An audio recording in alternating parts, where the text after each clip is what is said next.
Hey guys, welcome back to the Digest This podcast. I'm your host, Bethany Cameron, and in today's Bite of Knowledge, we are talking about lab-grown meat. If you haven't heard of it, I've talked about it a few times on my Instagram. If you're not following me there, it's at Little Sipper. And let's just get right into it. If you suffer from headaches, you're not alone. 1 in every 6 people suffer, and more than 8 million Americans visit their doctor for headache-related issues each year, 75% of which are women.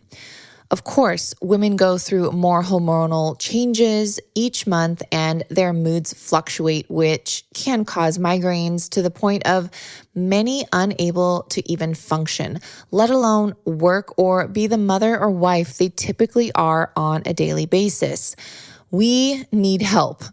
But the side effects from NSAIDs like Advil or other over-the-counter anti-inflammatories sometimes aren't worth it. But did you know that CBD has been shown time and time again, study after study, to be one of the best natural anti-inflammatories available? And no prescription is required. Ned is a brand I've been personally consuming for over 2 years, and one of their newer products is their Brain Blend. It not only contains full spectrum hemp, but also botanicals to help support brain function and clarity, such as MCT, ginkgo, bacopa, Siberian ginseng, lion's mane, and lemon essential oil.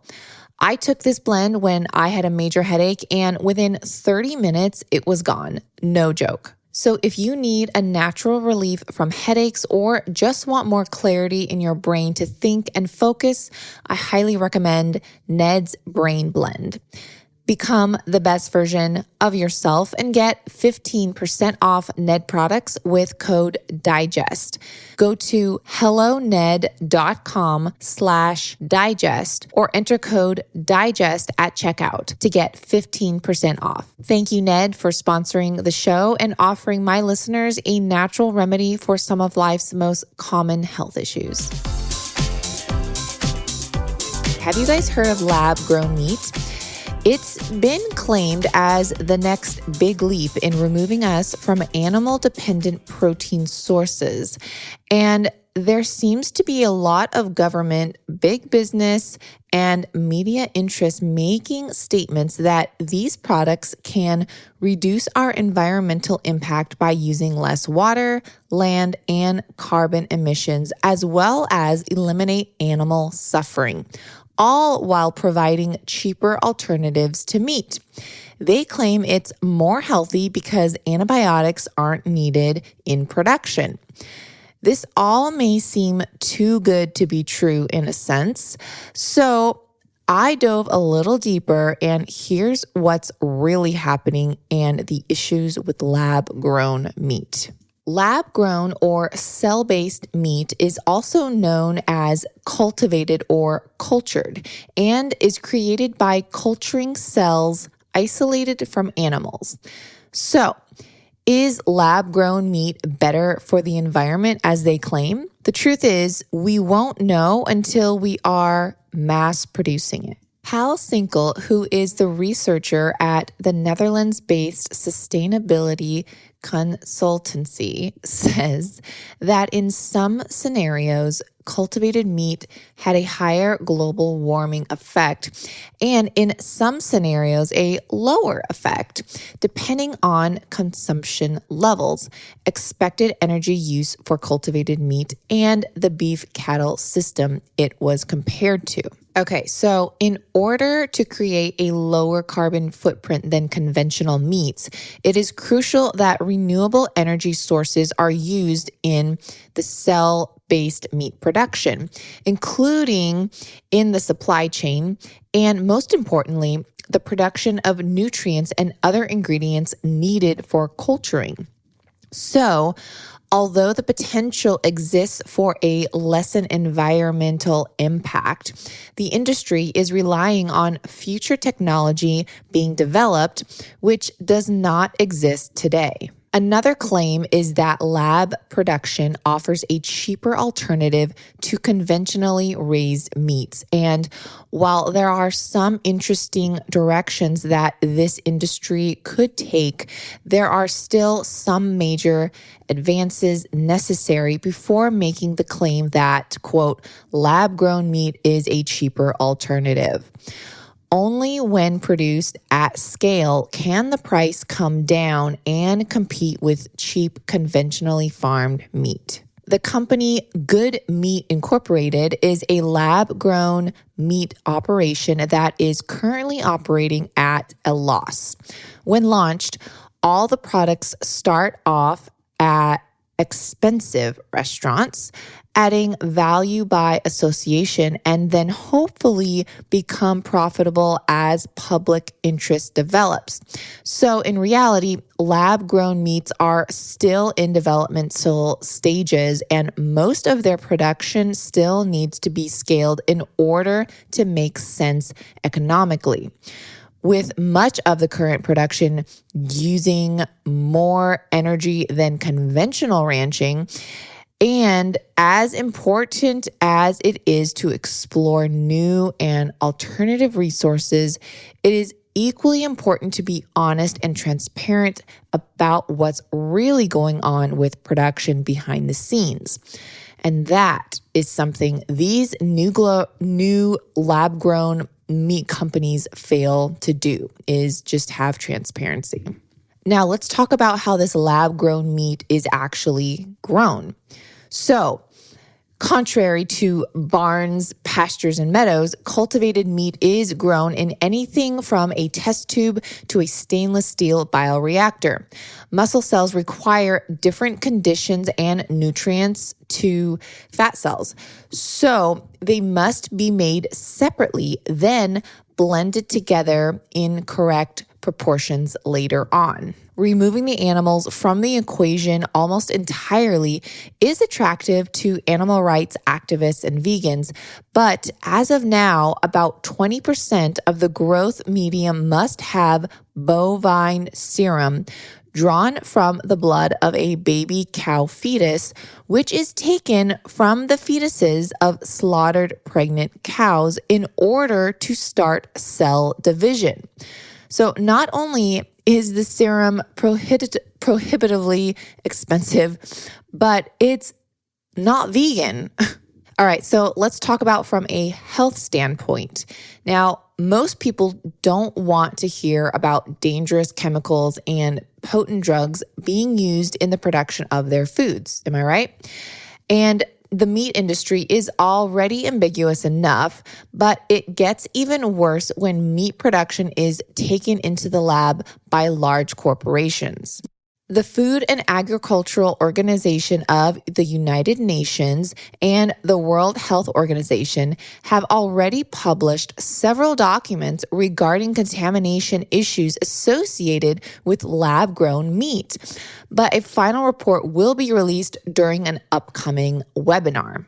In addition, the FSA report found there are several stages of development for producing cultured meat, and during each phase, different chemicals, biologics, media formulations, additives, and supplements are used.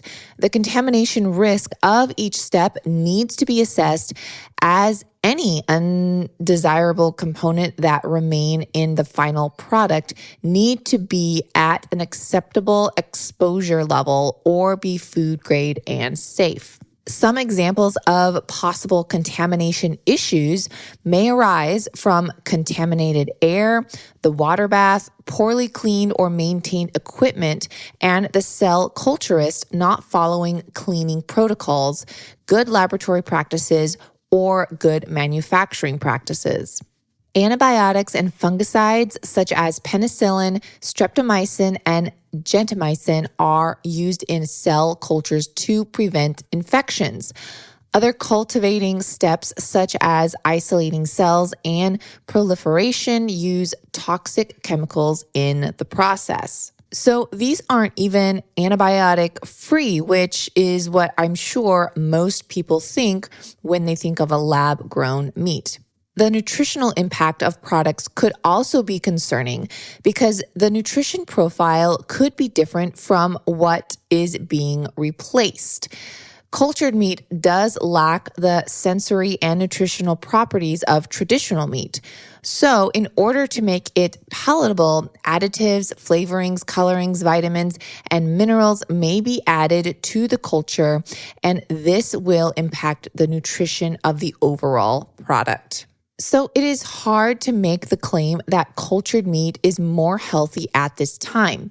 But again, this is all informed consent. And as this world develops and new products arise, it's always important to question everything. Just like when stevia first came out, everyone was replacing it for sugar and aspartame, like thinking it was the best thing ever. But now we know that stevia alters our gut microbiome and is an endocrine disruptor and is even used as a contraceptive. So just a side note, if you haven't seen that Instagram reel I did about stevia, definitely check that one out on my Instagram page at Little Sipper to hear more about stevia. I feel like it's just really hard to trust any company these days. Obviously, there's some that are out there doing good by us. Even real meat companies, you're wondering where it's been to, if they have shipped it back to China and then now it's back again. If you haven't heard that episode, definitely check that one out too, because that's happening. Where it was processed, if it really was pasture raised or, free range or grass fed, like all the things. There are a few companies that I do really, really trust and enjoy just because I've spoken with the owner themselves. Like Wild Pastures is one of them for a meat delivery service. I love their meat. They even have wild caught fish. They have free range chicken, grass fed, and finished beef.